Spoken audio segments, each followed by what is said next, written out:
To the Middle East now, where Israel's military resumes deadly airstrikes in Gaza. Prime Minister Benjamin Netanyahu ordering the IDF to continue operations until the remaining hostages are released. This is after nearly 8 weeks of a ceasefire agreement between Israel and Hamas.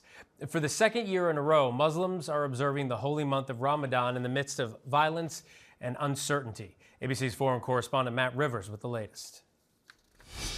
Hey, Phil. Yeah, this has been the most active day up at the northern border between Israel and Lebanon that we've seen really since that ceasefire went into place last year. It was earlier today that the IDF said that 6 projectiles, as they described it, were launched from southern Lebanon into Israel, 3 of which ended up getting shot down by Israeli forces. No one was hurt in Israel as a result of those projectiles, but it's the first time that we've seen things launched from that northern side of the border in southern Lebanon since December of last year. Of course, Israel responds immediately with artillery fire toward the areas where those projectiles were launched from. They also follow that up later in the day with a series of airstrikes, devastating airstrikes across southern Lebanon that ended with several people in Lebanon being killed. As far as who is responsible for this, we know the Lebanese army, the National Army, said that they went down into southern Lebanon and dismantled some of the sites that were used to fire those projectiles. But Hezbollah, the powerful militia group with whom Israel has been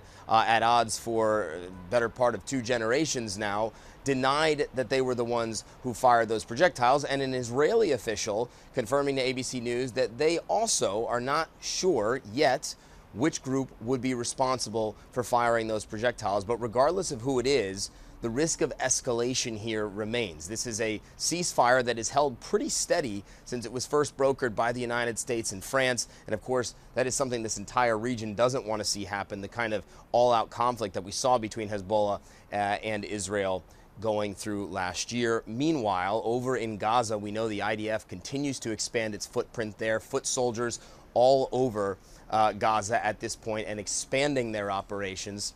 And as a result of all of that and aerial bombardments, we know health officials in Gaza say more than 630 people have been killed in this renewed fighting after that ceasefire was shattered earlier this week, just since Tuesday.